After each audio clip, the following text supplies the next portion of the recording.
अकबर बीरबल और जादुई गधे की कहानी। एक समय की बात है।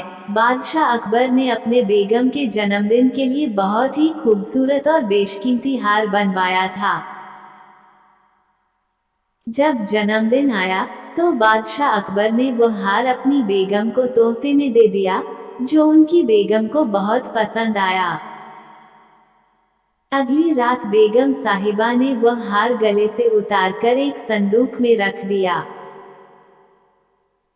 जब इस बात को कई दिन गुजर गए, तो एक दिन बेगम साहिबा ने हार पहनने के लिए संदूक खोला, लेकिन हार कहीं नहीं मिला। इससे वो बहुत उदास हो गईं और इस बारे में बादशाह अकबर को बताया। इस बारे में पता चलते ही बादशाह अकबर ने अपने सैनिकों को हार ढूंढने का आदेश दिया, लेकिन हार कहीं नहीं मिला।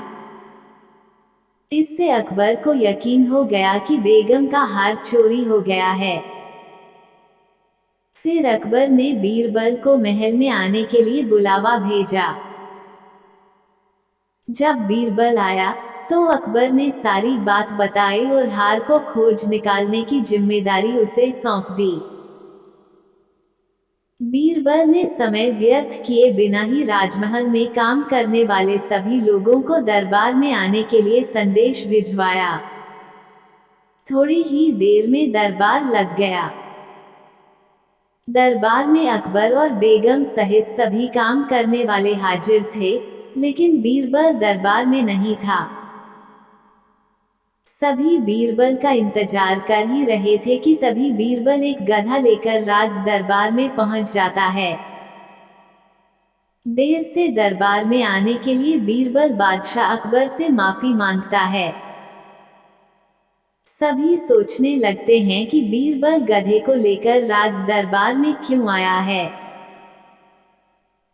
फिर बीरबल बताता है कि यह गधा उसका दोस्त है और उसके पास जादुई शक्ति है।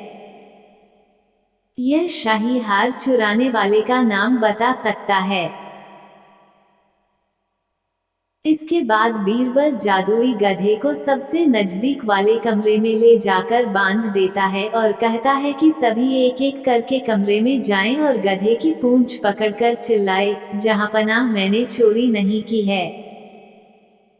साथ ही बीरबल कहता है कि आप सभी की आवाज दरबार तक आनी चाहिए। सभी के पूंछ पकड़कर चिल्लाने के बाद आखिर में गधा बताएगा कि चोरी किसने की है। इसके बाद सभी कमरे के बाहर एक लाइन में खड़े हो गए और एक एक करके सभी ने कमरे में जाना शुरू कर दिया। जो भी कमरे के अंदर जाता तो पूंछ पकड़कर चिल्लाना शुरू कर देता, जहांपनाह मैंने चोरी नहीं की है। जब सभी का नंबर आ जाता है तो अंत में बीरबल कमरे में जाता है और कुछ देर बाद कमरे से बाहर आ जाता है। सब्सक्राइब। फिर बीरबल सभी काम करने वालों के पास जाकर उन्हें दोनों हाथ सामने करने को बोलता है और एक एक करके सभी के हाथ सूंघने लगता है। बीरबल की इस हरकत को देखकर सभी हैरान हो जाते हैं।